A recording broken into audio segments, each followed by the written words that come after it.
to press something to start recording before we call the meeting to order, Ramona? No, we're already in recording, so we're all good whenever you're ready, Peter. Okay, I will call the meeting to order and ask anyone who may have a conflict of interest to declare it. There being no conflict of interest declared, we move on to approval for the minutes of the previous meeting, which were circulated by Jill. It's a Tuesday, September 15th, 2020 meeting. I would entertain a motion to accept those as presented. I have two corrections to the minutes. Go ahead. All right. The first one is under 5B, Parks and Recreation Update. And if you scoot all the way to the end of that whole section, it says, a motion was put to the table to endorse the concept of an underpass connecting University Avenue and Inman Crescent and be forwarded to the Environment and Sustainable Standing Committee. That motion was put forward by Peter, and I believe Joanne seconded the motion, but the motion contained a clause in it that said something to the effect of subject to the cost or the cost analysis. Peter, do you recall including that in your motion? I do recall that, and I think I sent that wording on to you, Ramona. Did that get put into the wording that went to the Sustainability Committee? You're muted, Ramona. Yes, whatever you sent me in the text would have gone to the ENS committee, but Jill does the minutes, so she may have not incorporated that same language, but I just made a note and I'll send that correction to Jill. Okay. Great. And when there's a correction, Ramona, does it show in next month's minutes that there was a correction to the previous month's minutes? Is that how that works? What it'll mean is whatever goes to counts in the council package will have the finalized minutes. Perfect. Okay, thank you. And the second point that I would ask, this is Joanne speaking, was under sustainability, we had a section on signage, and it says Joanne inquired when the share the road signage would be in place on Riverside Drive. My question was, Joanne inquired when the pedestrian and bike path signage would be in place on Riverside Drive. And that may not have been clear because Ramona, you did come back and say that the road signage for share the road with the bikes was what had been ordered, but we can discuss this after if it's not appropriate to discuss it in here. But we had wanted to raise the profile of the bike pedestrian pathway along Riverside Drive, just so people were aware that it was a shared pathway, and that was the reason for wanting one, possibly two signs there. I posted a similar sign of what I had seen on Drive in Clayton Park in Halifax, and it showed a picture of a cyclist and a pedestrian. And that's sort of what I had envisioned for that bike path shared pathway.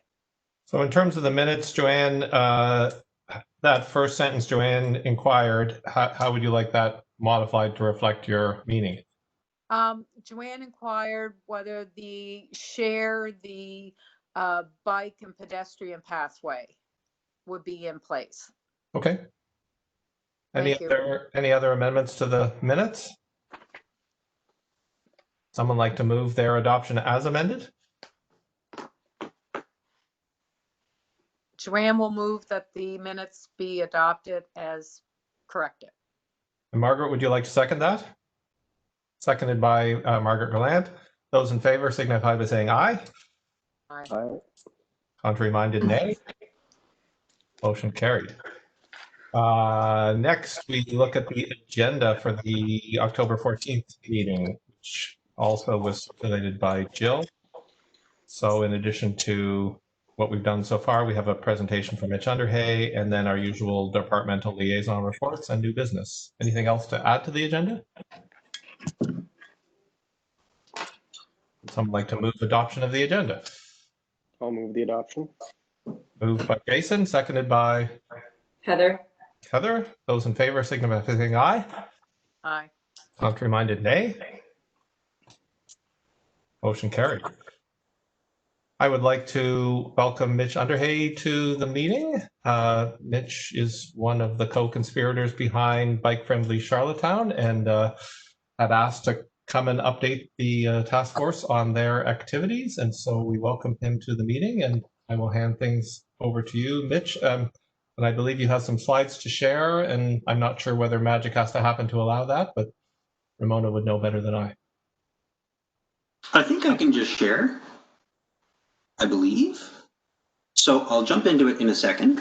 Firstly, I'd like to say thank you, Peter, and everyone for having me. I believe I presented just about a year ago to the same task force. Maybe it was in November. Bike Friendly Charlottetown is just about a year old now, and we've had quite a year of activity given COVID and all of that. So we have some ideas and some slides that I will share presently. And we can have, can you guys see my screen? Yep. Yes. Okay, cool. Big old logo, you guys seeing that? Yep. Perfect. Okay, Bike Friendly Charlottetown. So one thing that has come up a number of times is that Bike Friendly Charlottetown might be more accurately known as Active Transportation Friendly Cornwall, Charlottetown, and Stratford, because that's kind of our expanded scope. We're working on a name. The acronym so far hasn't worked out. So I basically just want to run through a few things. I want to talk about us as an organization. I want to talk about how this picture makes me so nervous now in COVID times, about what happened in the last year, why we're doing it, how we plan to do it, and then our network planning and our 2021 priorities, and then the cost estimates we have for those, and then our next steps. I plan to run through some of the strategy ones fairly quickly, just because we already kind of know why AT is important, and I hope I'm preaching to the choir. So we are an independent community group that advocates for accessible network of safe, active transportation lanes in the capital region. And this is based on Josh Underhay's vision of an analogy. His analogy was for constructing an electrical grid, right? So it must be interconnected to be called a network. If you have islanded power lines, they're not really doing anything. So if we want to have a network, they need to be connected. And so Bike Friendly Charlottetown was started to kind of see that vision come to life. So the way we do this is we are just an independent group, and we want to provide recommendations and then advocate and support the different levels of government in making these changes that they need to do. So that's what we're doing tonight. Is tonight we're making recommendations, and then I'd like to get some feedback from you for the next steps of trying to get that process going. So in the last year, we've had a lot of really cool stuff happen. We put a petition into the province. I think it was the second largest petition to hit the legislature ever. 3255 signatures for an AT lane on the Hillsborough Bridge, which is going to be built hopefully this fall. We also had a Slow Streets campaign, which I believe you recommended to the city, this very task force.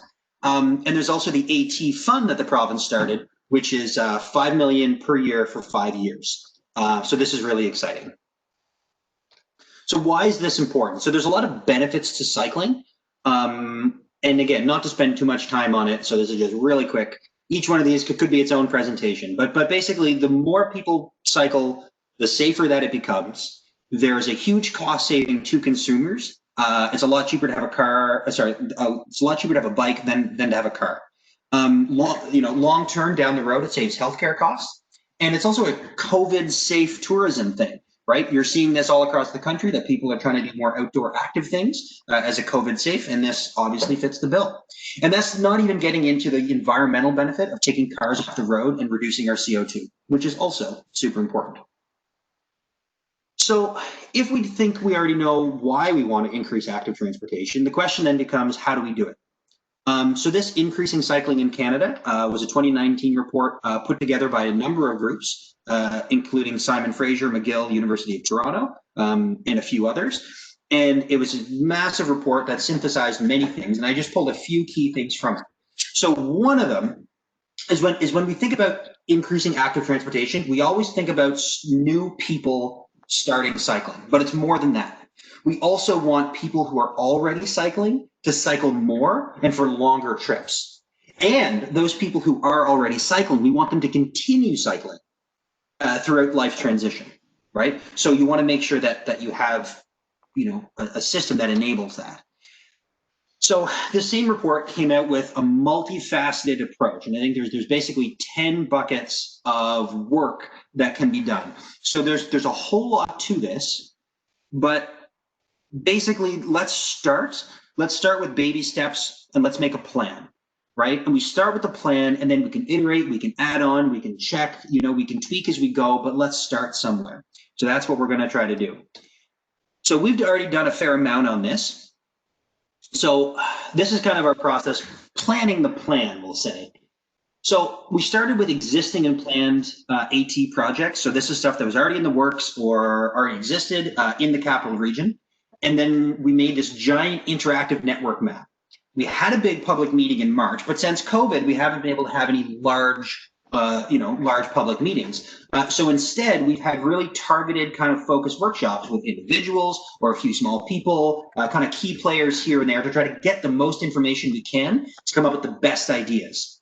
We also look at good ideas from other jurisdictions, especially Halifax. I already came up tonight, but they're kind of ahead of the curve. And we came up with these network priorities, and then we're kind of in the process of presenting this now to elected officials, and there's kind of an iterative process there. And then hopefully by the end of this year, this will lead to budget commitments. And we're making 2021 priorities, but it's important to keep in mind that this is a long-term outlook. So we want to start building now, but we're going to keep building over the next few years. We got to imagine kind of a consistent way of increasing these networks and how we do that. Which ones do we target? So the way that we're looking at this is the network plan wants to, we basically want to have the greatest benefit to the most people for the least money, right? Now that sounds good. So let's break that down. What do we mean by greatest benefit? Okay, so that's purposeful trips. That's not just recreation. That's people going to work or to school or getting groceries or something, right? A trip that they might otherwise drive for, right? We want a cohesive network. So when we make an intervention, we want to make sure that it ties into the existing network. The people that we want to target, we know that we want people from 8 to 80 years old to be able to use this infrastructure, but the first priority needs to be kid safety. So let's tie schools together. We also want to think about accessibility and mobility devices, right? We say active transportation, but that could include e-bikes and certainly could include, motor wheelchairs. And then the least money, right? So there's a lot of different ways we can do this, but right now is an awesome opportunity. We know that there's a provincial fund that didn't exist before, and there's also a COVID-19 resilience stream from the feds that didn't exist before. So this is a great time. So then it comes down to which streets do we actually do? So when looking at the different network potential streets, you kind of say, all right, if we build one on street A, we can probably skip street B, but we do need one on street C. But if you start moving those around, right, it all shifts. So how do you know? So in this kind of iterative design process that we've been doing, we came across a few anchor streets that don't change as you move the network around them, right? So let's start with those ones. They need to be connective. They need to go next to schools, and they need to connect to the existing network. We also don't want them to be contentious, right? We don't want a big fight here. We basically want to go in places where it's probably going to be supported immediately to demonstrate with a proven design how well this whole thing works. So one way that we can do that is with pilot projects. This is a picture from South Park Street in Halifax that has modular concrete blocks with upright bollards for signage. So it creates a physical barrier, but the modular concrete they're just pieces. You can bolt them down, you can move them with a forklift, but they're basically a relatively cheap way of putting up an actual physical barrier. And the way you do it is you have a bidirectional lane on one side of the road, so you need half as many blocks to cover the same linear distance of road. You have your modular concrete, you have parking on the outside if you have parking at all, and then vehicle traffic. So you really protect that inner bike lane, or active transportation lane, I should say. So there's a lot of places where these could go. So this is kind of a network priority, and then I'm going to dive into a few projects more or less in order of priority. But as you can see with the pink, the dark pink is say a priority 1. A light pink is priority 2. The dotted lines are kind of like alternate routes if maybe you've got an option A and B kind of thing. The triangles are all schools, and the yellow areas are publicly owned land, which usually means provincial, sometimes federal, probably sometimes municipal as well. But these are government body lands. So that's kind of an easy place to start, hopefully. Okay, so number 1, Grafton Street. So we know that the bridge is being constructed this fall, and as I'm sure you're aware, the bridge lane is going to be a double wide lane on the harbor side of the bridge, and it's going to meet Charlottetown and go right up Riverside Drive to where that road dead ends right now. Now, it doesn't include any of the rest of it, and I'm sure that everyone's aware that we need to make that connection next year. So there's a few different options, and this is our preferred. So you have a double wide lane on the south side of Grafton, and then you use the existing crosswalk to cut across Grafton, and then you go take the north side and connect to the park. But rather than stopping at Joe Giz Park, we suggest that you carry on with the lane as far as Cumberland, just for now. And the reason is that Cumberland could be a connective street in a few years' time. So let's get the work done now while we're doing Grafton. It goes right across the main campus of Holland College on the same side as the park and connects right to Cumberland. On the bridge side, once Water Street gets redesigned in the Eastern Gateway project, then the trail is actually on the same side as you would have for Water Street, which hopefully will kind of work a little bit better. So we already know this one, and this one's probably the first one to knock off the list. The second one, in our opinion, is Nassau.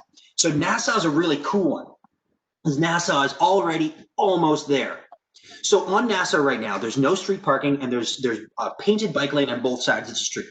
So if you take a double wide lane and put it only on the south side of the street, then you connect Spring Park School, and if you go all the way across, then you hit the defunct road at Ravenwood. So the big key with this project is not just the modular concrete, but it's the approximately 200 meters of new trail that would have to be built around that government building. Now, I think that's federal land, but we can still talk about that. So there's the road that goes around and there's the road that goes under. But if you make that connection, then you get all the way from Edinburgh Drive, which runs through Brighton. You cross North River Road, you hit Spring Park School, you cross University Avenue, and you make it all the way to the trail. And you bring that whole part of town into the existing network. Upton Farm. Okay, so this is another one that I know has been bandied about a fair amount. So broadly, there's kind of 3 sections to this project. There's Upton Farm South, Upton Farm North, and the tunnel between the two at the highway. So the tunnel might be able to be built as phase 2, and you'll notice as well that the dark pink is priority 1 and the light pink is priority 2. So making that southern connection is the most important. And it's not just a recreation thing for Upton Farm, it's actually the key connection to Cornwall. So if you come along that trail, because they're already building and they're already actually on phase 2 of their plan, it was going to take 2 years, but they're basically already building into Cornwall. So we need to make that connection. So Upton Farm is kind of on board as long as we do a gravel surface on that area. Great. And I know that there's already, you can see this black dotted line, that there's already upgrades planned in around Beech Grove, and you could also extend that along Beech Grove Road. So the landowners are already on board on the north side. So this might take a little bit of work. Maybe this is done this year, maybe this is not. In my budget considerations down below, I only am looking at the south portion. But that rolls right onto Beech Grove Road. So once you get onto Beech Grove Road, right, again, it's a little bit like Nassau. It's wide, there are bike lanes already there, and if you put those modular concrete pieces on one side of the road, maybe even shifted the lanes, and you've got lots of room to work and you're not disrupting parking. The key to this project, though, is getting past that Ellens Creek intersection of North River Road, because it's kind of a weird one. Now, it can be done, and I've kind of calculated for like some blanket costs that hopefully will cover new curbs and stuff to make that a bit safer. So once you make it past there, then you're at Charlottetown Rural. So the tunnel came up tonight, so I don't know how that's going to go. That conversation is going to go with the town, with city council rather. That's really expensive, but the better opportunity if that were to be done. If it's not going to be done, though, there's a few other options. So if you look at that Ellens Creek intersection and you go in between the baseball diamonds and that soccer field, there's already an existing asphalt trail. You can go check it out sometime. So that comes right to the school. And then if you stay on the north side of the school, in between the school and the old bus depot, you can stay on top of that hill, go right up beside the Royalty Center, right along that chain link fence, and come out Edmund Crescent in a straight line without going up and down that hill, right at the new UPEI road. Now, the only other tricky thing is on the other side of the UPEI road, there's a little gap on campus where there's no dedicated lane. Not as big a deal because it's probably quieter campus roads, but even still, we probably want to make that connection. And if we do, you can get all the way from Cornwall all the way in here without going, while minimizing time next to the highway and being only on an AT trail.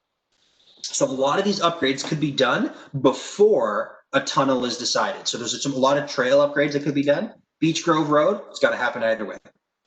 So let's jump down to Brighton here for a second. So now we're looking at Queen Elizabeth Drive. So this is one that's not as connective as the others, maybe, unless you do a couple tweaks. So this is one that could probably get a lot of support from the residents because there's a lot of runners and joggers and bikers in this area, and it could connect down to Victoria Park. Now, the key to this project is on the northeast side there of Queen Elizabeth Drive, where it turns into Charlotte Drive. It dead ends at something called Carriage Lane. Now, Carriage Lane comes through in the public right of way, and they almost but not quite meet. There's a fence across, and there's a footpath. So basically, the two options are you use that right of way and put an AT lane all the way through, or you make a little zigzag and you go up Inkerman Drive, the dotted line there, which is parallel. And either way, you upgrade the intersection with modular curbing pieces at North River Road to get across to the whole Queen Charlotte and Colonel Gray area. And those black lines that are there are actually existing trails that cut across that big sports field complex that's behind them. And the reason why that's so important is not just getting to the school, which it is, but in the future, there's a potential for using those trails to connect to Summer Street and another crosstown connector, right? But making that connection to the school is the key to this project, rather than just putting them along Queen Elizabeth Drive, because otherwise it's a rec trail without a purposeful trip. That brings us down to Victoria Park.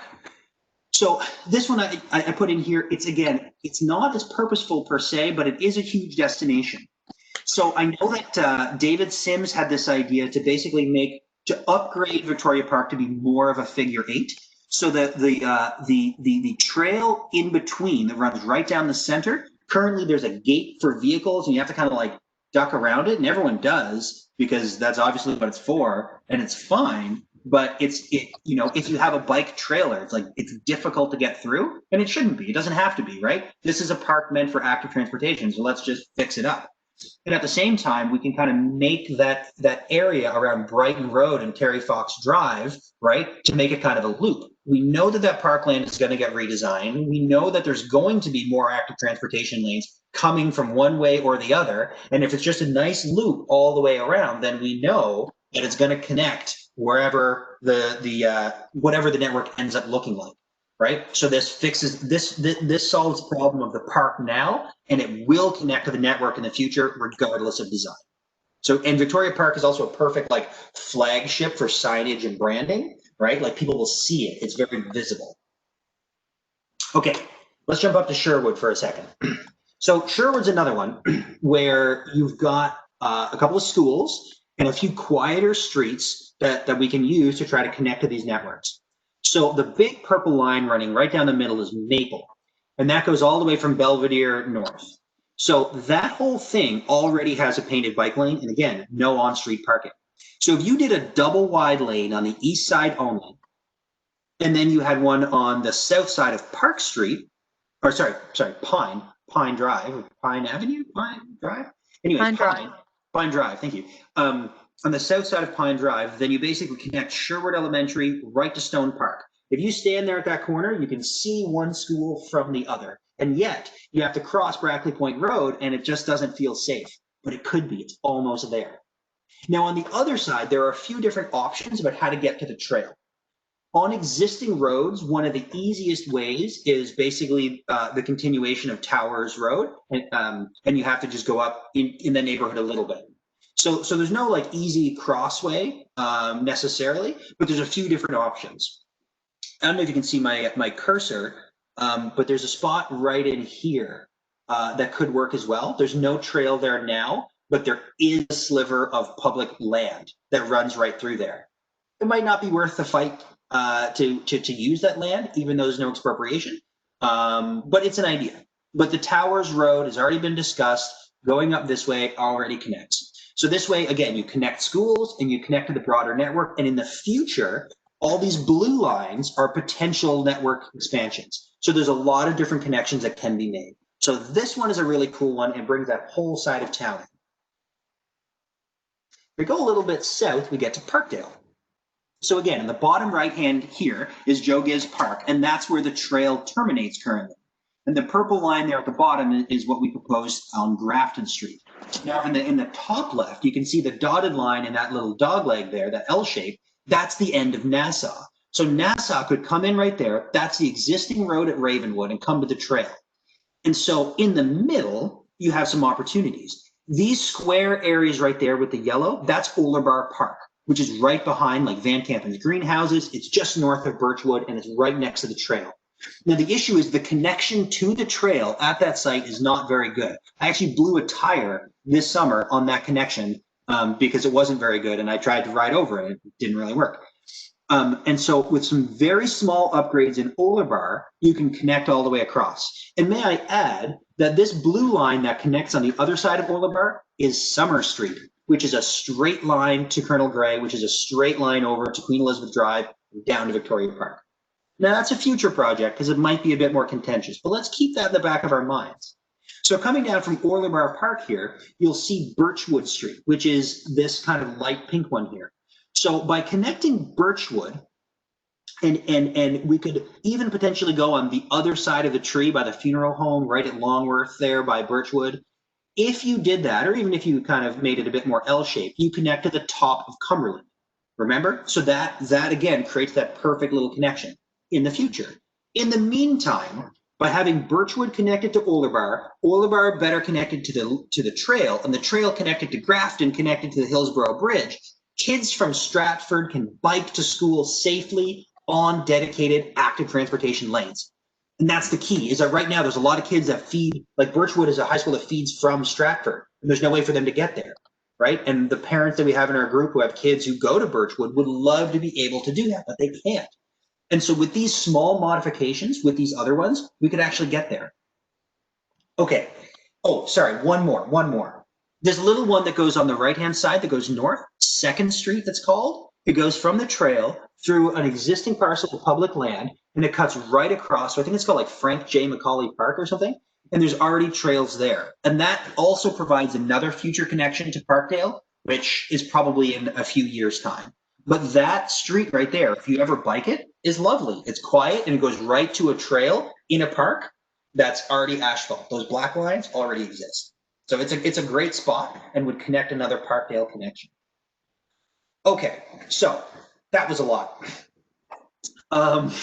So the question arises, this is a lot. How are we going to do this? This is all 2021. What is this going to cost? That's a great question. So I've started doing some back math, and I just heard back from the province today on new asphalt and gravel trail, and they are actually a hair lower than these numbers, so I didn't change them because these are the higher numbers that I heard. But they're consistent. The other ones were just a little bit cheaper, but very much in the same order. So to make those modular concrete curves with the bollards and then the larger curves that you need to kind of rearrange intersections, these are the costs that came from a planner in Halifax that Ramona gave me a number and I followed it along. So that's where those costs are from. The other trails are coming from Stratford and then verified by the province. And so the assumptions that I have down below for these different feature costs kind of give you an idea. So like 100 meter on-street AT lane with curves, what is that going to look like? 40 curbs at 2.5 meters, 20 bollards-ish. These are round numbers, but they give you an idea. A medium intersection, a small intersection, and I didn't put it on here, but where there's a large intersection, which really I'm not mostly dealing with here, I just said 10,000. Anyway, the point is that it gives you a ballpark idea. So I have other slides at the bottom if you want to see the breakdown of the features of each one of these, and I can forward that to the group, but I thought this would be enough for a presentation because it's getting a little nuts. So each one of these things, right, these are rough costs with intersection upgrades and sections of trail, and it all adds up to 1.7 million, right? That's a fair amount of money, but we have some opportunities. So at 1.7 million, let's say a 20% contingency, which is a hefty contingency, but I have no idea what the numbers are. So let's be conservative. So let's call it $2 million, right? Right now we have the Active Transportation Fund from the province, which could share up to 50%.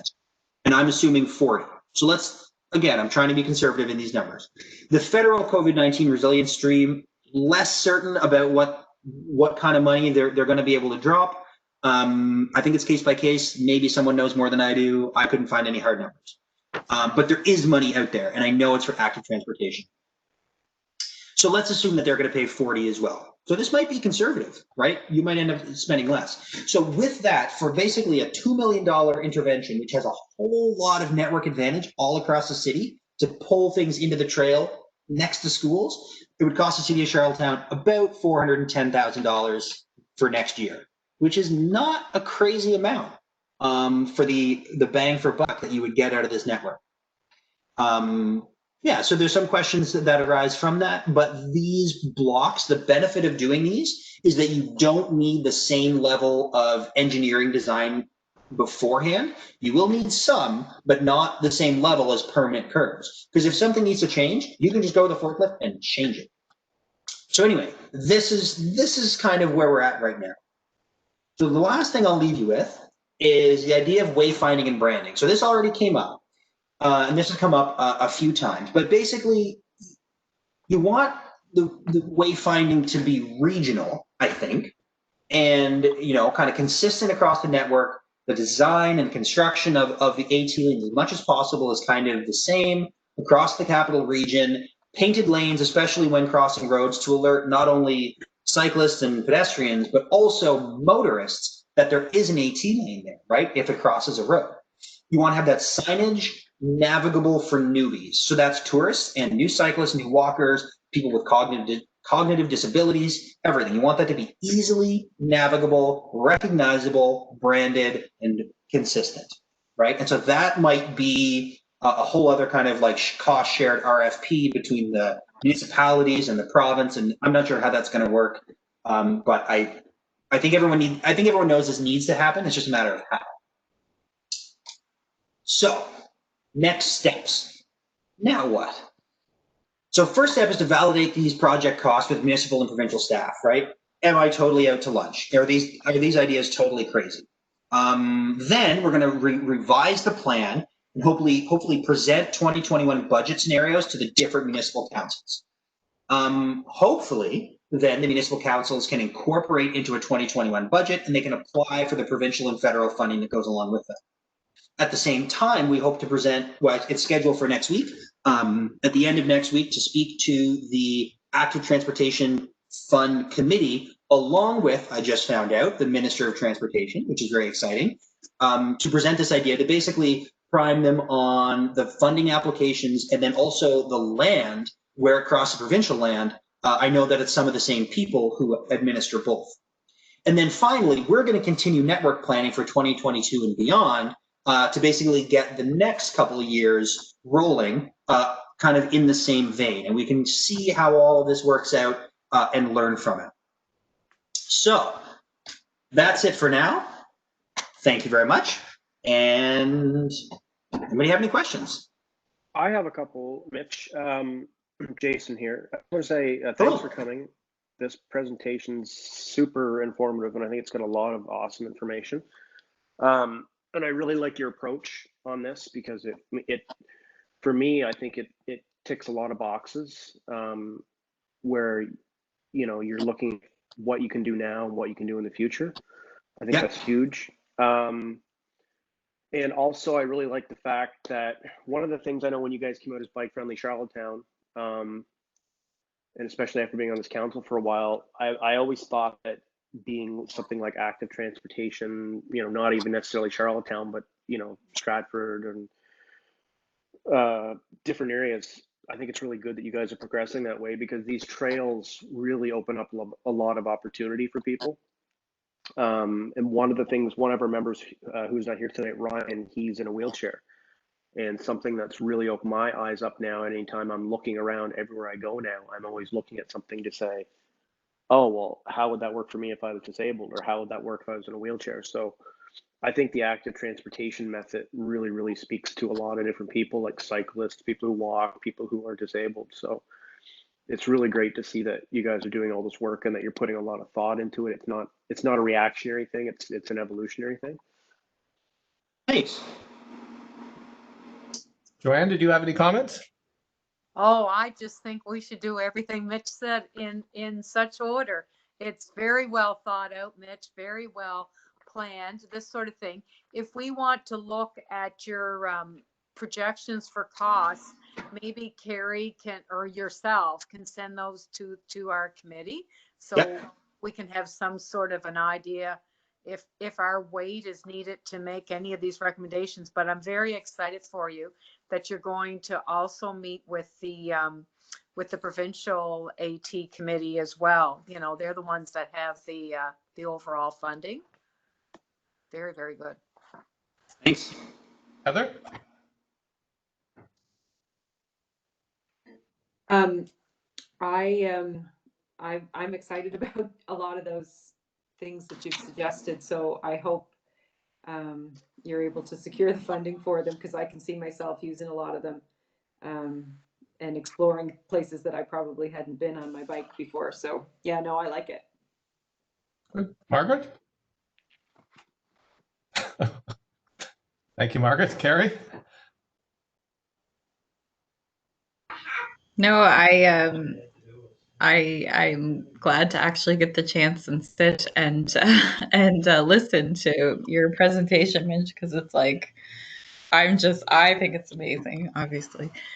I'm wondering, in terms of what we can do as a task force, I guess maybe that falls into the realm of making recommendations to support whatever we decide to support. Would that be something as a group, like in terms of timeline, we'd look at next month, or what do you think? I know Joanne was mentioning getting numbers and so on, and I think having a preliminary discussion, maybe a little bit tonight when we get into our business, and bringing up some points, and then next month, in between then and now, coming up with some of that, I think that's doable. mm-hmm.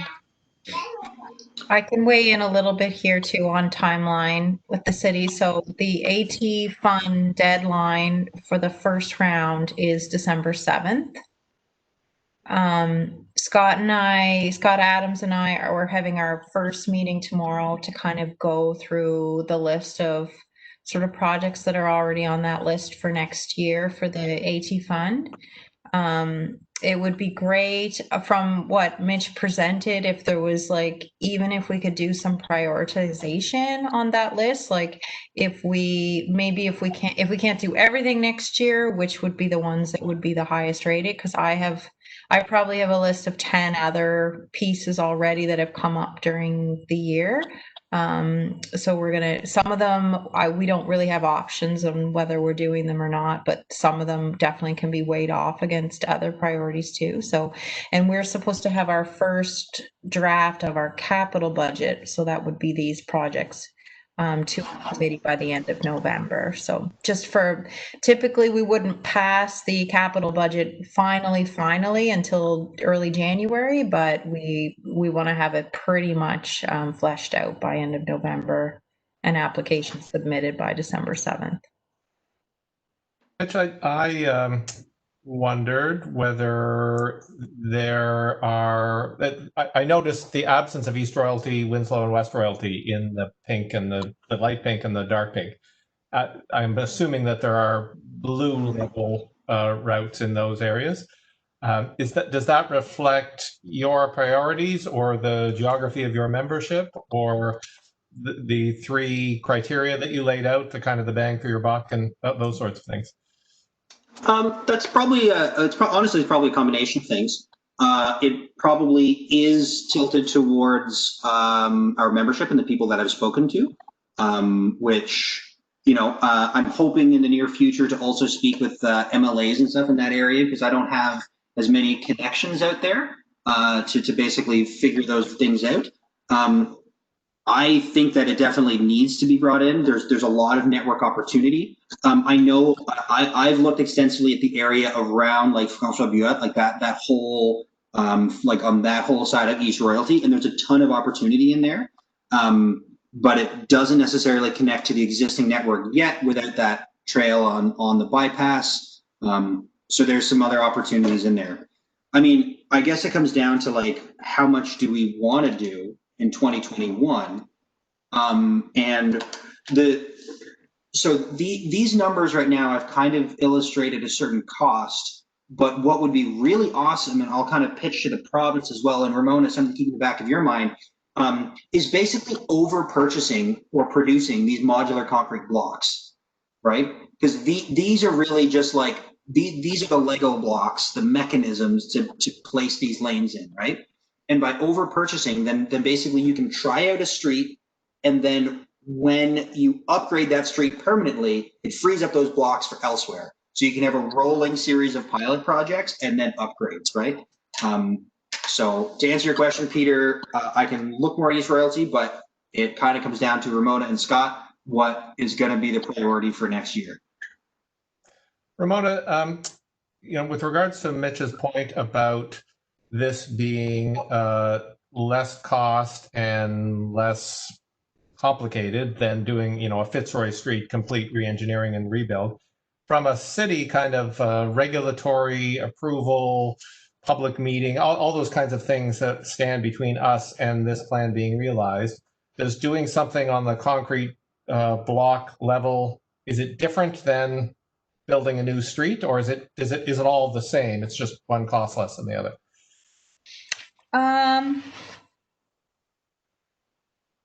I think anytime you're changing, in some ways, I think that it would be less cost but more work to do the pilots. But I do think we should proceed with the pilots. I think we just have to be really aware of capacity. So it's like, how many resident meetings are we going to have? Like, how much communication is going to be required during that? Like the actual construction of things is not where most of the energy kind of go. So I'd love to see us do it, but I definitely want us to, like, I'd rather do one really well than try to do like 5 and it end up being, you know, causing a lot of issues. I absolutely agree with that, Ramona. One of the questions I had, kind of, I know for Ramona and Mitch here. So I like the idea of putting all these lanes in, but the problem the city has had in the past, and I don't know if you can address this or not, Ramona, but it almost seems like the cycling lanes get forgotten about after October, and nobody thinks about them again until May, and they're not cleared in the winter. There's no plan to clear them. It makes me actually kind of mad to see how the city treats the cycling infrastructure. Not only is it a disservice, people do all this work to put the lanes in, but then they're dangerous. They're very, very dangerous. So do you know, Ramona, does the city have any plans to say, if we add X amount of, you know, meters of trail, where does the budget come from for that? And, you know, like, what's the long-term outlook on those budgets? Yeah, I think there's another challenge too, is that there's always funding for the capital upgrade. Like, if we want to build something, there's money out there, but there's no support for the actual maintenance. So for instance, like even having enough snow clearing machinery or having enough street sweepers. So one of the things last time I went to TIE and was does somebody want to mute? I don't know. I just hear a lot of, you guys hear that, or is that just me? Oh, I hear that as well. Okay. You're loud. So the last time I went to TIE, I was like, we might have the manpower, but we don't have the equipment to maintain year-round AT infrastructure on top of sidewalks and the road infrastructure. So would the AT fund ever cover the purchase of a street sweeper or snowplow equipment? Like if we had one piece of snowplow equipment and one street sweeper that was dedicated to AT infrastructure, and you had a person that was their job, I feel like we could up our performance in that space so easily. So the challenge is when you go to council, you don't get funding for that. You get funding for the construction, but never the maintenance. So I've been kind of lobbying that. And if anybody has any ideas of whether they would ever kind of consider for these municipalities that are taking on all this new AT infrastructure, I don't know how they plan to maintain it because it's going to be a big challenge for sure. That's for me. That's what scares me about all of this, and it makes me really cranky because it's such a noble effort to do all this stuff, to put in all this planning and to get everybody on board, get everybody on side, to change the perception, and it's just kind of like one of those things. It's like a token thing, right? It's like like you watch somebody construct something and then you just watch it get destroyed, right? Because if they don't maintain this stuff properly, and where Mitch is talking about these curbs, which is fine, but winter comes and they rip out my front lawn every year, and this is on a sidewalk that they know is there. If it's not maintained properly, the snowplows are going to come and destroy these things, and I don't want to see that happen, right? So because it's a disservice to all the work that goes into it. So I don't know if there's some way through advocacy, if we can all get together and put pressure on it to say, listen, we have to have the other half of this funding model. You can't just say we're going to put trails down and we're going to do all this stuff and then it's not kept up, because A, people get hurt, B, people won't use it. They're going to be in the street where we don't want them. The other thing too, and just before I forget here, Mitch, had you looked, and something that I have been looking at, and I don't know if you can maybe brainstorm with some of your members, but when I look at a street, and now that I've looked at active transportation lanes so much, some of the biggest problems you have is when you do put something on a street, you're typically taking something away, whether that's parking or part of the lane, and it affects people that live there. And I know on every street, we typically have 2 sidewalks. And something I would love to see in the planning for the city and everybody going forward is, why do we need 2 sidewalks on every street? I really think, I feel very strongly that anything new constructed, or if they're going to put a trail in, if there's 2 sidewalks, to actually remove one sidewalk of one side of a street and to put that into an AT trail. And I think that gives one side of the street a sidewalk, the other side an active transportation trail.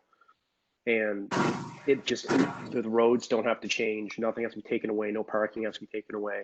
It checks a lot of boxes and it keeps everybody on side. So I don't know. Had you looked at anything like that, Mitch?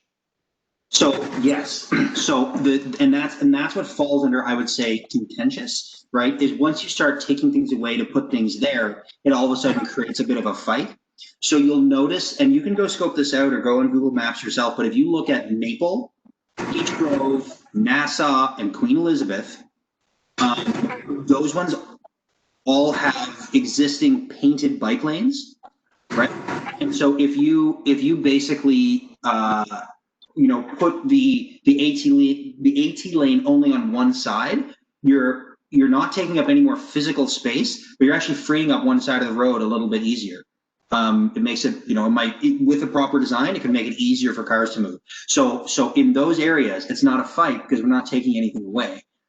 We're basically just upgrading what's already there to be more useful. And the reason for that, and the reason behind all of this, and maybe I should put it in my presentation, is basically when you're trying to move the needle of cycling, painted lanes don't do it. They're not really going to get more people out there cycling. You want to invite people by having safer infrastructure. And so using those areas that we already have, upgrading intersections a little bit, and then creating those tiny little connections like Carriage Lane and Ravenwood, to basically finish that network. without being contentious, that's what this is. So that's the plan. That's 2021. That's our idea. No, I think- I like that idea. I just when I look at, like new construction in places that are there, just some of the streets in Charlottetown, when you start moving like the way the streets flow to put some of the curbing in, that will ruffle some feathers. So I'm just trying to think of ways that you can, get more with the same footprint, I guess. I invite you to do a deep dive into these streets and maybe even walk them or cycle them, because I think you'll find that they're fairly good candidates for that exact reason. Oh yeah, no, those streets, I totally agree. They do have some of that space. It's really good. It's just more of some of the smaller ones that you might get into downtown. That's all. But no, otherwise it's good.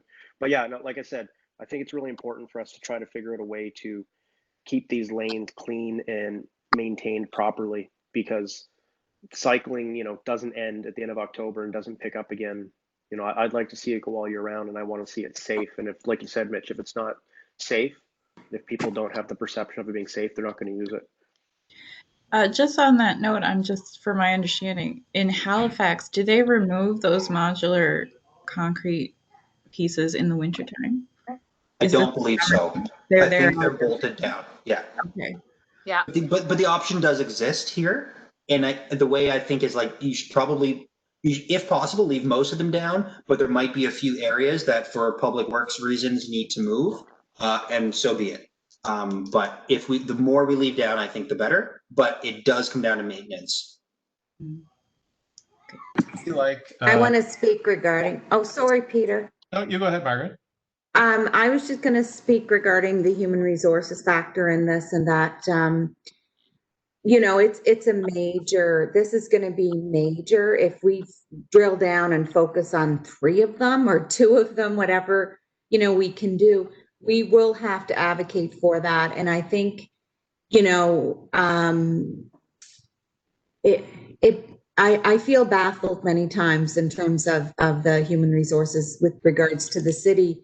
But I think that when you give people an opportunity to have something new in their city, and when you buy a tractor, you got to have the guy to drive it or the gal to drive it. So it just seems like this would be an absolute common, like just a predictable ask to ensure that we have the human resources to support this initiative, and what value that can bring. Because the people with the boots in the ground every day clearing the snow and doing that piece of work, and they'll know exactly where that cement block is, will only help the initiative and the city in general. And I think that when you take things on and it gets bigger and bigger and it grows and it grows, you have to have the human resources to support it. And I think it's going to be challenging for some folks to get their head around it. But I do think the value overall, in the next 20 years or 40 years or whatever it is for the city, you can't put a price tag on it. And we're not talking, we're not looking at $100,000 jobs here, for the most part. I mean, we're looking at a specific range. We know what we're looking for. And the best way to get these things through the door is just say, it's a temporary position for a period of time. But you have to beat the pavement a lot of times to do it, and you need to prove it.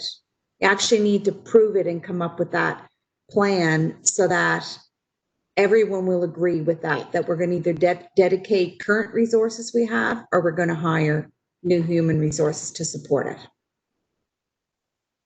You echoed what I was going to say, Margaret. I think, Mitch, it sounds like if we kind of synthesize all of the commentary, maybe what is needed is a couple of extra slides in the plan that speak to the operations as much as you've already spoken to the capital. And I'm sure that Scott and other resources in the city and the province could, as Margaret suggests, tell us that for every kilometer of road, if you want to plow it, you need X amount of tractors and X amount of people. And then I think to an earlier point Ramona made, I think it would serve us well to have a kind of a public engagement budget that said, okay, for every project we're going to take on, this is the impact on our task force, this is the impact on the Sustainability and Environment Committee, this is the impact on council, this is the impact on public meetings. And I think that would allow us, I think we need to budget for the operations and for the kind of the planning and engagement in exactly the same way as we budget for the price of the bollards and the concrete blocks. Yeah. And I Maintenance also and want to soft say, costs. I also want to just say that way back in the day when I did work at transportation, we collaborated many times with the provincial employees and the city employees together. You know, so there was always room for a collaborative process there. I don't know what the story is currently, but I think it'd be worth the ask to Stephen Myers to see, you know, because they may have people there that, well, in my experience, sometimes there would be people that could actually come across and support the city in some way, or at least even in some situations, they offered some education, you know, for the people doing a specific job. So there might be an opportunity there also. And maybe there is someone from provincial that wants to move to municipal and work, you know, clearing of snow or whatever it is. There may be an opportunity there too. Right. Any additional comments from those who haven't commented before we draw this to a close and move on? Well, I would like to ask, sorry, I would like to ask two quick things. One is that I'm just curious what this task force would recommend to the city out of this, or if that's, we don't know yet and that'll rise after perhaps. I think all of it has merit. It's more about just picking, you know, I mean, Ramona, like out of all the stuff that Mitch proposed tonight, do you see that being able to be done in a year, or is that like half of it? Like, what would your gut feeling be? I think if we had nothing else in the hopper, I think it would be doable in a year. It's just we have a couple obligations. Like we're partway into the bypass highway project, so we're required to finish that. That's like another 3 years probably where that'll be a piece of the funding. And then we're doing the redesign on Capitol Drive and on University Avenue. So we'll need some of the funding for that. It also kind of depends on the COVID, because the 5 million from the PEI-AT fund, if we only get maybe $1 million of the 5, that really doesn't go super far. Yeah, so, but like in terms of the concept of all of those projects, I think they're great, and I'd certainly like add them to the list. I could definitely use some support in prioritizing though, because it's like not, I guess I feel like it's unlikely that we'll be able to get to all of them. So Because which ones are higher priority? like I have a feeling based on what I've seen in the past, just with COVID in the city and how things work, like I think we could probably champion 3 and 2 of them realistically will get realized. Do you know what's happening with Towers Road? I've got Towers Road on the list too. So we would have done that one this year, but because that was all getting redone, I've kind of paused some funds for that because we've already kind of committed to that connection. Remember David Sims was in, and I know this was in Mitch's presentation, to finish the loop around Victoria Park. So I have that one on the list. There was a couple trail crossing issues that came up throughout the year where there was a safety concern there. So we want to make sure there's some there, but yeah, it's how much money's on the table. And like, for instance, I do this kind of off the side of my desk, and Scott Adams does it off the side of his desk. So just speaking to like making sure that we can get it done and there's enough money to get it done, then that's kind of the limiting factor. Yeah, I know a lot of people, like when they talk to me about stuff, that Towers Road comes up again and again and again for safety. I know even for me earlier in the year, like when it just started to get dark here earlier in the day, there were people walking up the road and I didn't see them at all. Like it's super dangerous there. So, yeah. I mean, that's one thing, but to answer your question, Mitch, I think all of it has really good merit and I would like to see all of it. But my gut feeling is that it's going to with everything else going on, like maybe be 2 projects, if 3. And I don't know if you can pare down out of all of those. Like if you had to say, listen, I want to get 3 things done, you know, what would they be? I would prefer to go at it another way and to say, what are the constraints that limit us from doing more projects and how can we break down those barriers? Let's be bold. Let's be ambitious, right? These are doable projects. Now's the time to do it. So what are the barriers? Let's find them and break them. That's how I'd prefer to roll. So I'm going to keep doing that. So Ramona, I hear you, and I feel like there might be other options. And so hearing what you just said, we just said, well, the problem is not actually in the construction. The answer is in the maintenance and the soft costs and the HR costs initially. Great. Those are barriers that we've identified that now we can jump over. So I feel like that's the way to do it. Rather than limiting our scope, we increase the breadth of our ability. Okay. Would it make I know sense even that, for me- oh, sorry, Peter. would it make sense for Mitch, for you to go away and do some work with your colleagues at Bike Friendly on the soft costs, the operational costs? And Yeah, I'll email back to Ramona us- and Scott too. Yeah, and come back to us at our November meeting and before the deadlines, and Sure. and allow us to kind of, I guess, consider making the recommendation at that point based on the kind of a more refined version of what you've done. Yeah, sounds good. Okay. All right. I'll let you guys discuss as a team then. Thank you very much for having me. Thank you. And we'll be talking soon. Okay. Thanks, Mitch. Thank Bye. you, Mitch. Maybe what we could do is continue moving through 6A through F, and if we have some time at the end, we can loop back and have any additional discussion. Is everyone okay with that? Sure.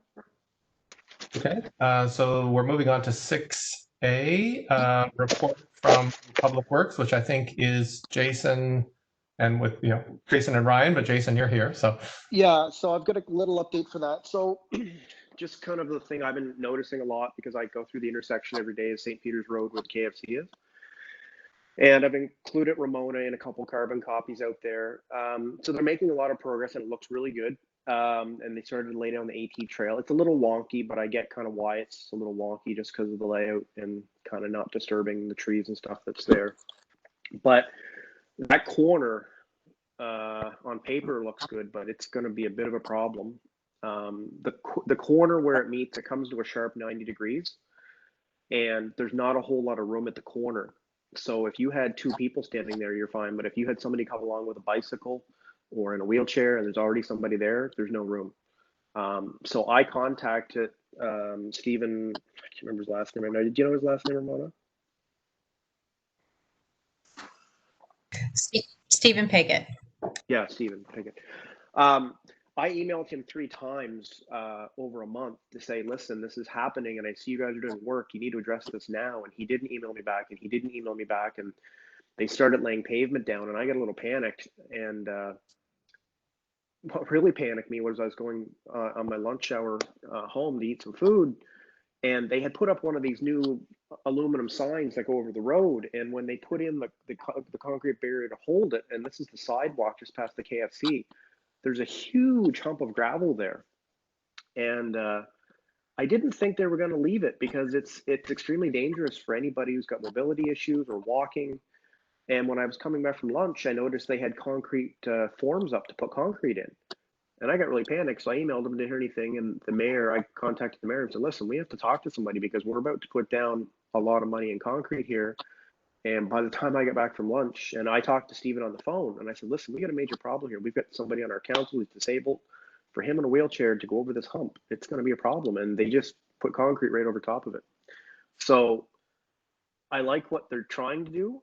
But at the same time, and from what I understand from the mayor, they have a lot of things going on. They've got the corner down by the bridge where they're trying to do the sewer treatment plant, a lot of stuff. But the short of it is that corner is going to be a mess because what's going to happen is people are going to make a cow path and not stay on the active transportation trail the way it's done now. They're just going to walk over the grass and then past the KFC, the sidewalks. It's terrible.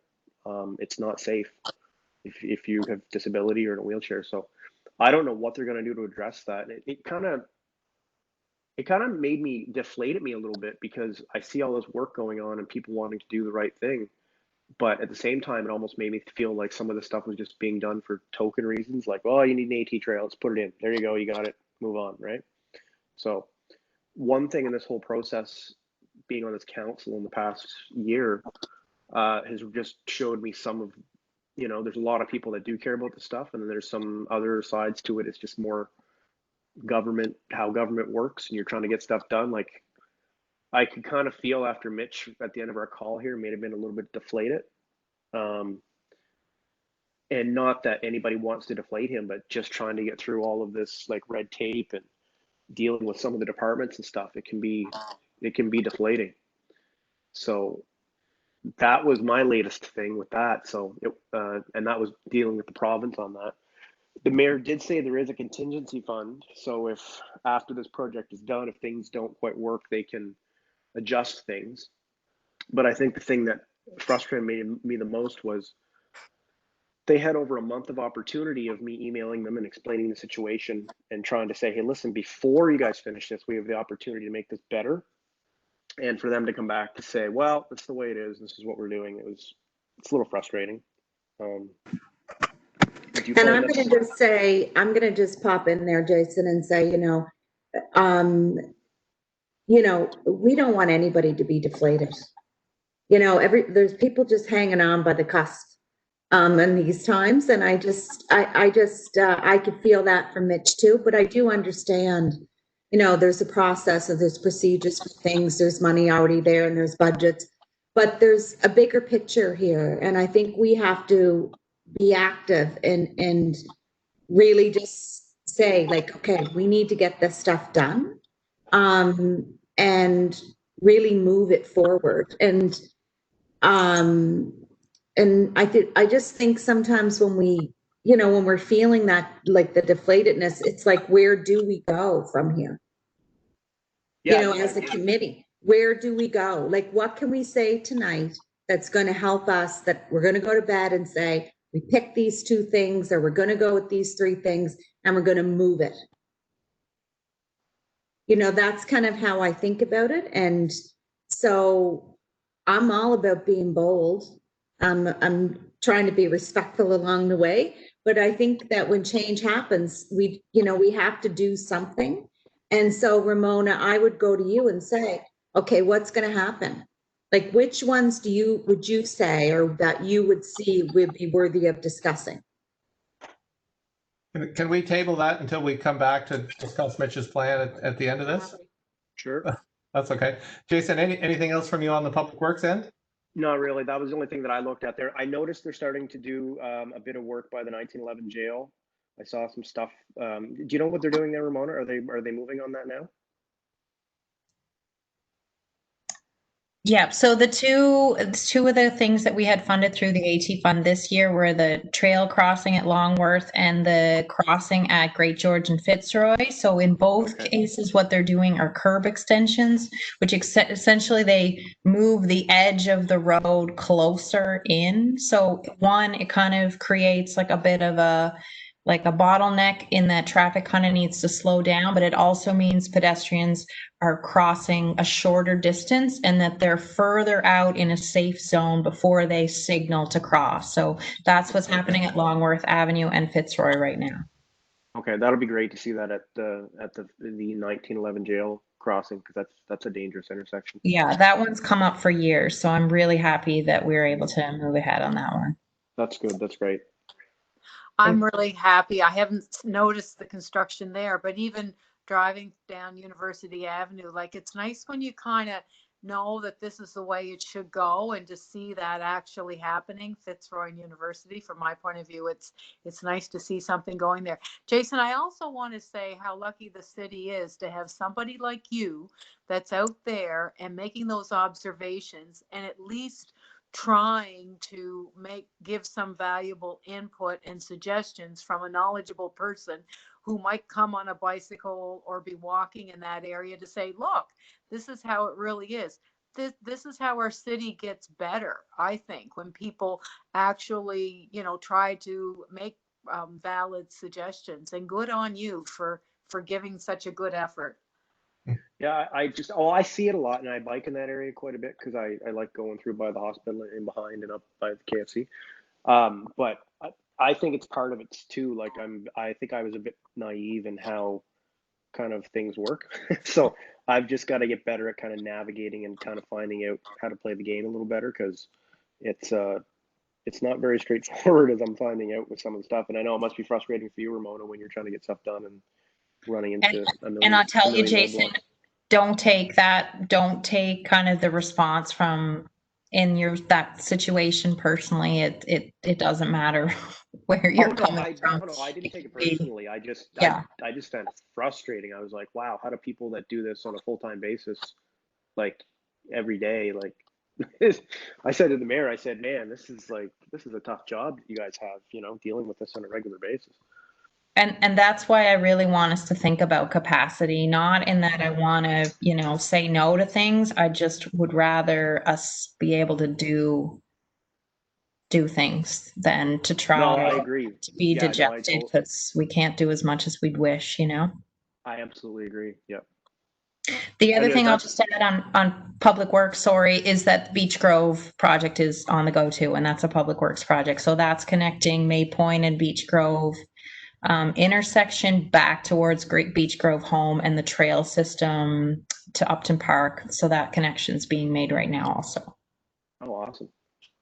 We had a Stars for Life board meeting a couple of weeks ago, and that came up, and I think that's very much appreciated. Stars for Life is right at that intersection, and we have clients who live in Lifebridge, and so that will connect them, and then they use the trail system.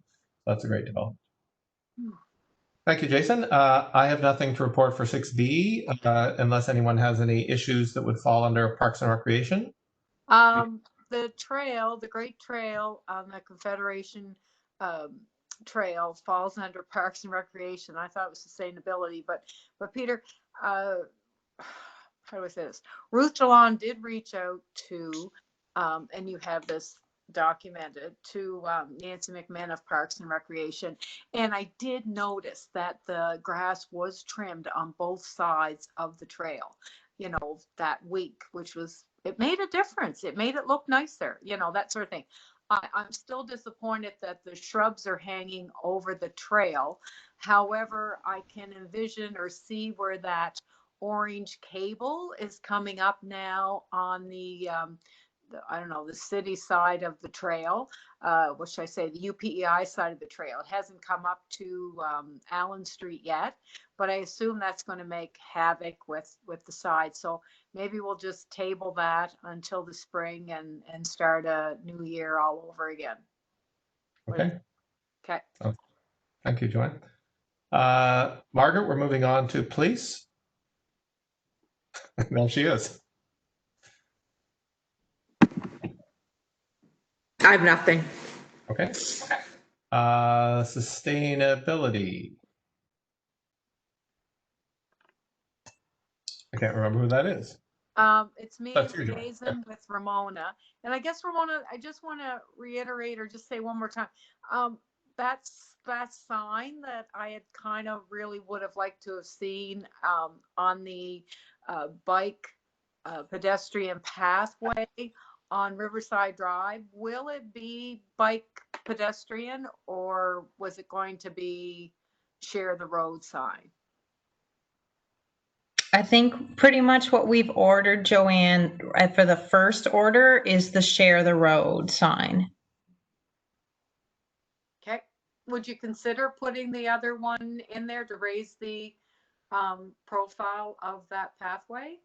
Yeah, so we're definitely going to be needing to do another round of signage. Like this was kind of like we bought the first collection of signs. We're going to need to buy some more. Some of that is dictated by highway safety. Like we don't necessarily get to pick which type of sign we put up, but I will review that sign that you sent today or yesterday. I'll review that with Scott and see if we can add some of those onto an order. Thank you very much. Ramona, is the Park Street, the Grafton to Park Street part of the Hillsborough AT system, is that a 2020 or a 2021 part of that? Do you know? Park Street's the one like along Riverside Drive, you mean? Yeah, Yeah, so that's the provincial, in the provincial scope for Hillsborough Bridge, they're coming to the intersection and then they're going down Riverside Drive to Park Street. Right. And So will they, that's, they'll do that this fall? yeah, so that's 2020, unless something happens and they don't finish it, but it was part of the construction drawings for this project, so.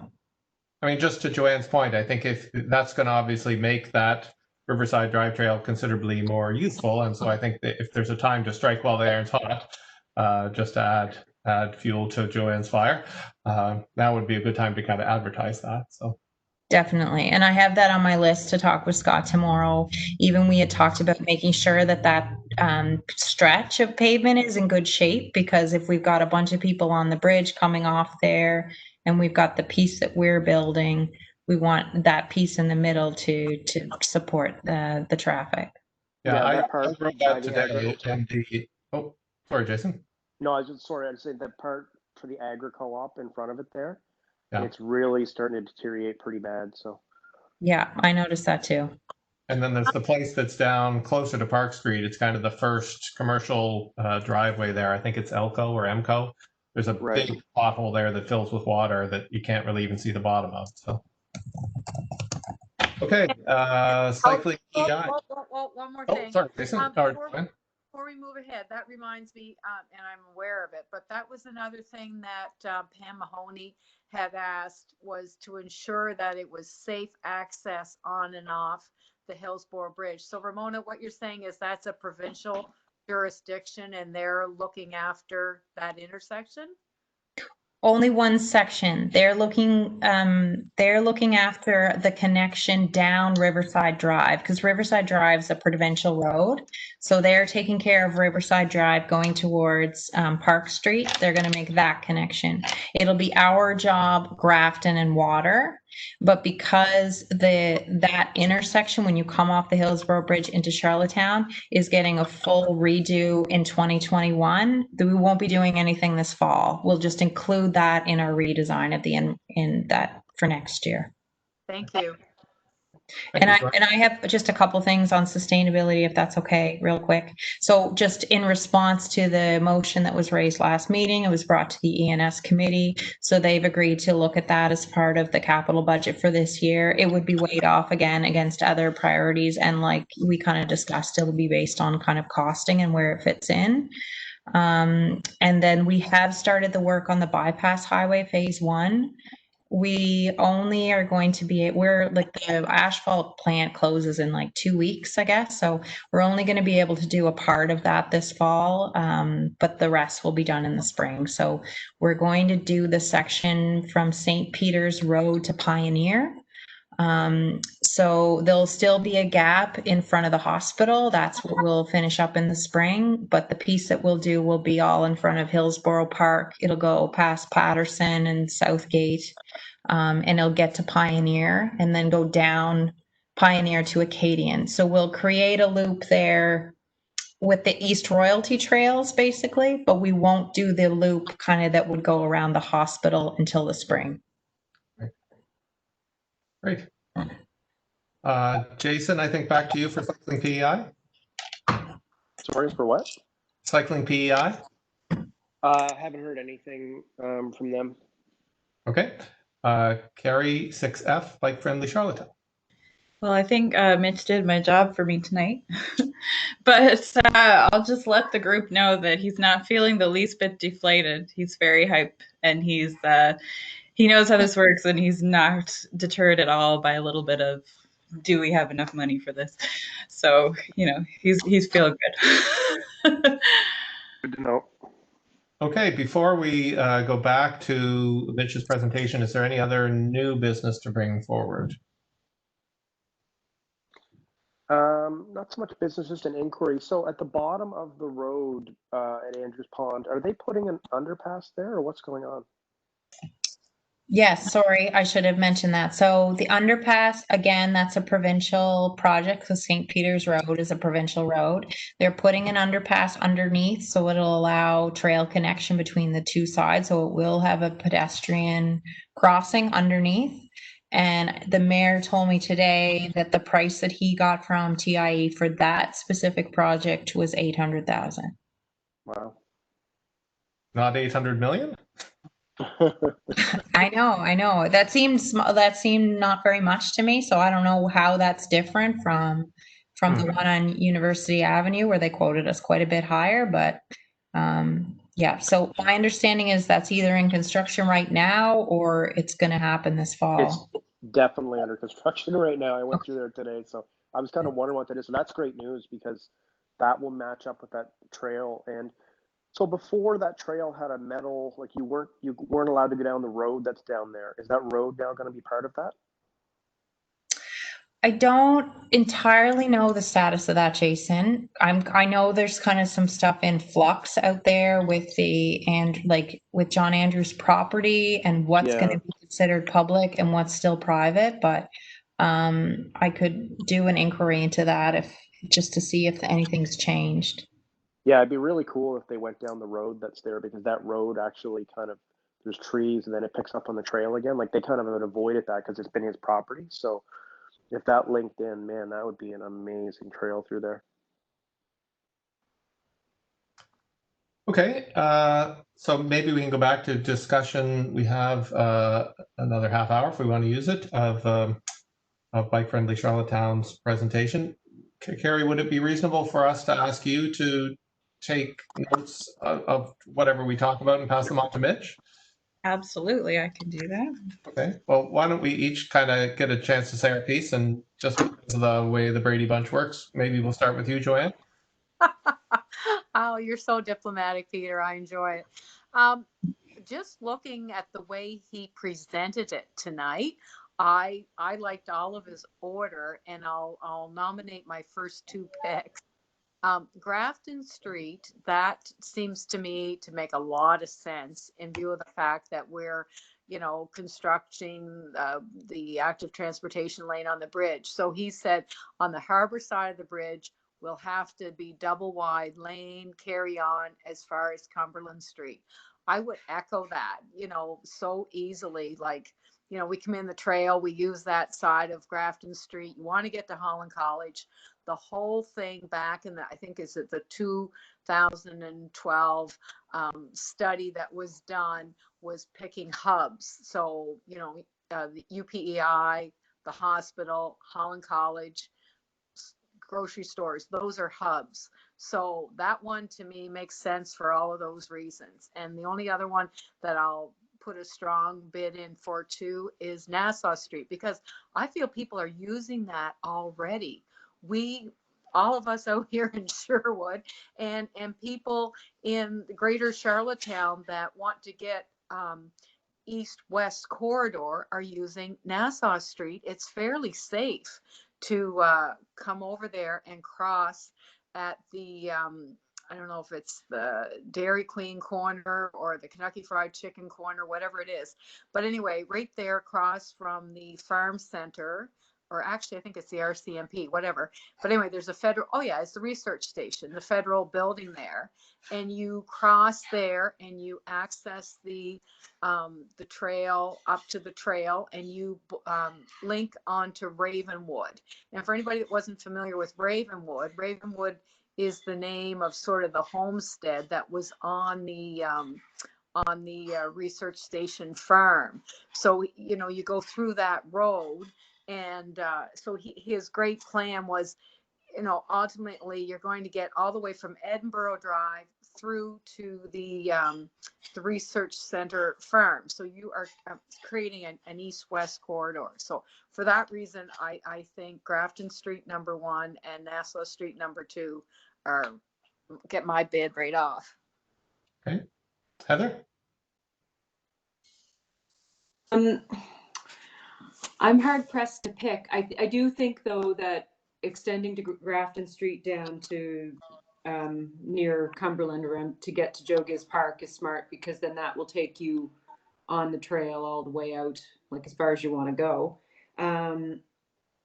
I mean, I like the idea of Nassau Street because I feel that I would probably use it, but I also think, being a Sherwood girl, that I think the idea that he mentioned about Pine Drive and extending, because that is a dangerous area. And if we're looking to get, you know, kids on bikes and safely and stuff, that might be somewhere to consider. But I don't know. I do like that Grafton extension. I think that would be important. And Nassau, but I guess if I had to pick one more, I guess maybe I might even pick the connection through Charlottetown Rural, like, because I think that would be important too, because that would get people from, you know, Cornwall area through. So I guess those would be my 3 top ones.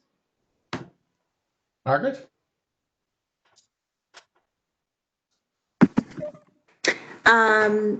Yeah, I think the Nassau Street, I use that one all the time, so that makes pretty good sense. I'm a Parkdale kid, and an active transportation lane we used to use was right through the graveyard. It was always safe there. There was never many people around. Nobody, no. We always went through that way. So, yeah, I think I like the Nassau Street. I think you can get a lot of places. I think the Grafton one makes sense for sure. Those are the 2 that I like. I like the Olibar one. Like I was trying to think about that when you talked about it. Like, so where, because I go down around that area, and I was like, where do you connect there? You know, and it's yeah, and there's deep ditches there too. So I think that one, there's value in that one too. And it really seems to me like that park is used. Like a lot of people are in that park. I've gone through it. The first time I went by it, I was like, wow, the people. And I've gone by there, and it's really well used. So I think that makes sense too. Jason? The Grafton, that's a no-brainer for me, coming off what they're doing on the bridge. And when they're talking about the Grafton, that means that's not the side where Wendy's is, the other side, correct? Does anybody know? No, he was talking at coming down on the events ground side to get to the events ground crosswalk, and then switching over to the other side, I think is what he was talking about, right? Yeah, okay, that makes sense. Yeah, exactly. Because what's going to end up happening is when that intersection gets redesigned and they rip out the old Public Works area to put the new arena in, I mean, that's going to change there anyway. So, I mean, that's a great area for that temporary barrier stuff. Yeah, so that's a no-brainer. The Nassau stuff I really like because it's always a problem getting across that area. I think the big thing, if there was something that went from the trail, you know, through Sobeys in the back, because, you know, the grocery store, and then up through Nassau and all that stuff, I think that's a pretty big area. And the UPEI stuff too, that trail through there, I think those are the 3 things. If I had to go through and tag something, that would be the 3 that I would want to see. Okay, thank you. I guess I would echo what everyone else has said. I think the other thing that Mitch said that kind of made sparks go off in my mind is just that those pieces, and I think it's Orlebar, it's Grafton, it's a little bit of Joe Giz parkiness, is the Birchwood being the Birchwood students being able to cycle to school. I think that seems like a really positive use case. It's a Charlottetown and Stratford cooperative thing on some level. It's building something new that really isn't possible now at all. So I think it sounds like if we, in addition to Nassau, all of the other things kind of feed into that. So that would be the only thing that I would add, I think. Ramona, just to loop back to a question I was asking before, if, like, let's just talk about Nassau Street, for example, where I think the plan was to take what is a cycling lane, unidirectional cycling lanes on both sides of the street, and to consolidate that into one side with the concrete infrastructure that Mitch was talking about. If somebody handed you the money to do that tomorrow, what you know, and all the kind of the I's were dotted and the T's were crossed. From a public engagement kind of point of view, like, is that just something that could be done, or would there have to be a public meeting and a process of engagement and talking about where it's going to go? Like, I guess I'm just trying to understand in terms of, you know, obviously it'd be a different thing to do a Fitzroy style redevelopment of Nassau. So I'm wondering how pilot projecty we can ride this for. Are we taking away parking? I need a visual. Like I'm just looking at the. Does any? I think Mitch made the point that there's no parking on Nassau, like from the Kentucky Fried Chicken corner down to North River Road, at least. I mean, it's best practice to have a community meeting, or like at least to try to get, rather than just put it in and then deal with everything after the fact. I think because we're not making any permanent changes and we're not taking anything away, which was another thing that we talked about earlier, that we wouldn't be required to do a public meeting. And I mean, yeah, it's like, yeah. I think in anything that we do, there should be consultation. I don't care if it's required or not. That makes good neighbors, and it makes the project, makes people feel like they belong. If there's not consultation and people just do these things, it really makes people angry. And that's especially, I mean, that area is a no-brainer. Like it's a perfect place where you could put in a barrier system, and you know, as long as it's attractive, I think it's great. But I really think people should be consulted.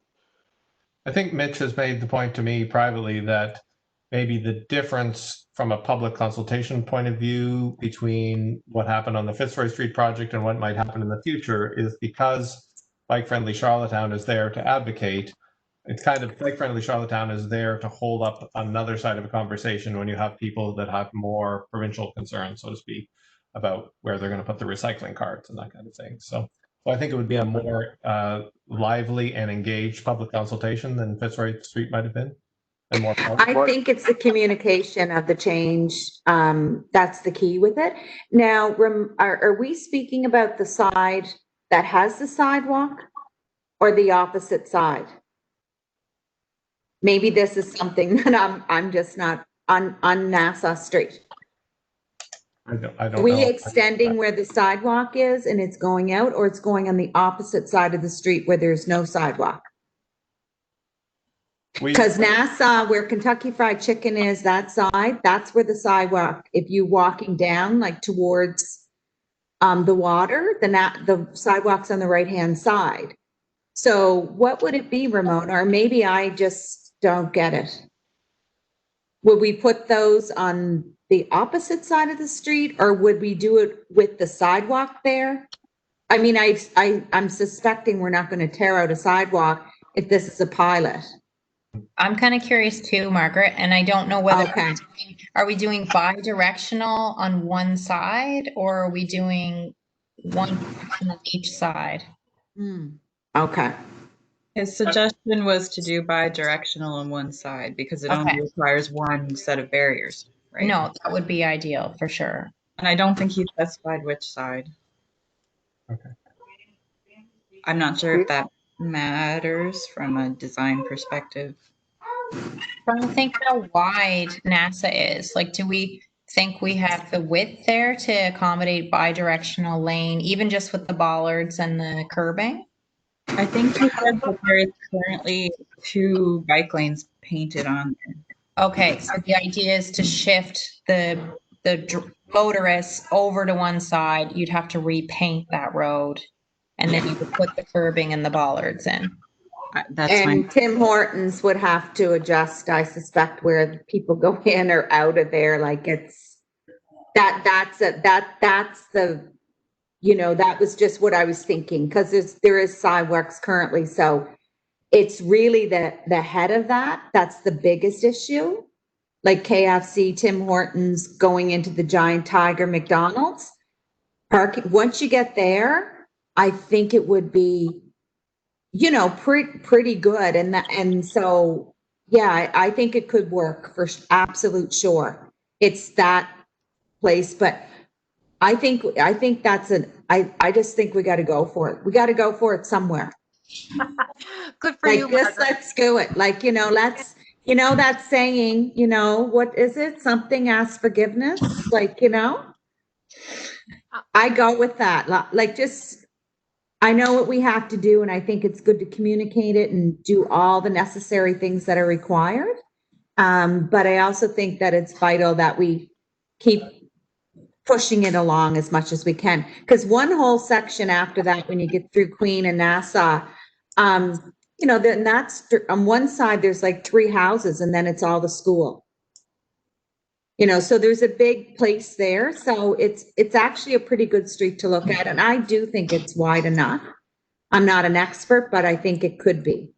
And Margaret, to your point, I know and I'm aware of the Tim Hortons traffic. You just have to be careful, I suppose, if you went through there, at 8 o'clock in the morning when the teachers or whoever are lined up. But to the point of Councillor Terry Bernard was at the bike friendly rally that was held in March, right before COVID broke out, and Terry kind of shared that when the Riverside Drive bike pedestrian pathway was built, a lot of those businesses along there weren't very excited to see that pathway going through there because they had trucks and things which and driveways going on and off at Riverside Drive at that time. Now, mind you, that some of that has changed now with the Rotary, but he said with time, everybody realized like it's not a big issue. You have to watch for cars, you have to watch for bicycles. There is traffic coming in and out in both ways. And he said the businesses didn't mind it once it was built, this sort of thing. So. I agree. We're going to comply. It's there. We're just going to comply with it, and they will too, whether you own a business or whatever. So I think.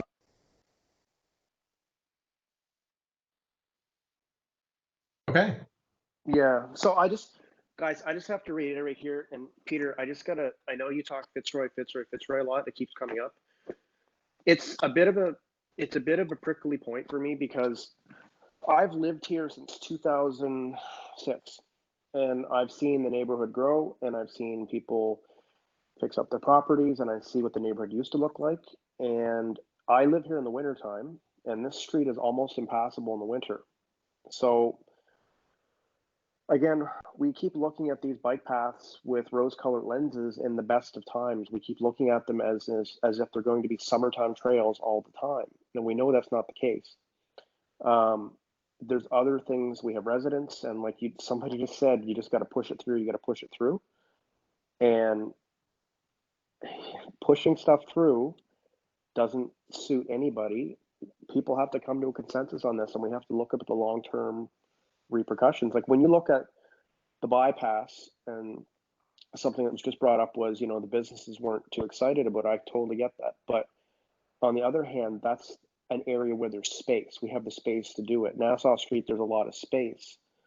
But as we get into some of these streets that in the best of times in the summer are small, when winter comes, they're almost impassable. So we have to look at these projects as long-term, and how do we not make it harder for people? Like for me, for example, for me to get out in the morning on Fitzroy, right now, sometimes it's very hard for me with traffic, with other vehicles that are there, neighbors, people walking on the sidewalk. I can't tell you the number of times I've slowly pulled out of my driveway and there's somebody at the back of my car, even if I'm creeping out. So the more stuff that we put on the streets, it makes it really dangerous. So we have to really consider that. Like, I don't want people to get me wrong here and don't think, I'm not against these things. I'm a cyclist. I cycle, but we just have to be so careful in how we approach this stuff, because like for ADL, for example, for the parkade of all the vehicles that are coming out, I think there's some things we can do, but I don't think it's an all or none proposition. I think we can meet in the middle on some things. Good. I would entertain a motion for adjournment. Heather. Great. Ramona, can you remind us of when our next meeting is? Yes, I can. Just give me 1 second here. I think it is November 10th? November 10th at 6 p.m. And if we're planning on doing it online, we don't need to reschedule anymore because the mayor has a reception that night that would mean we couldn't do it. But if we're going to do it this way, we can go ahead with the November 10th. I'm fine to do it this way if everyone else is. Yes, Sure. Thank you, everyone. thank you. Good night. Thanks, everybody. Thanks.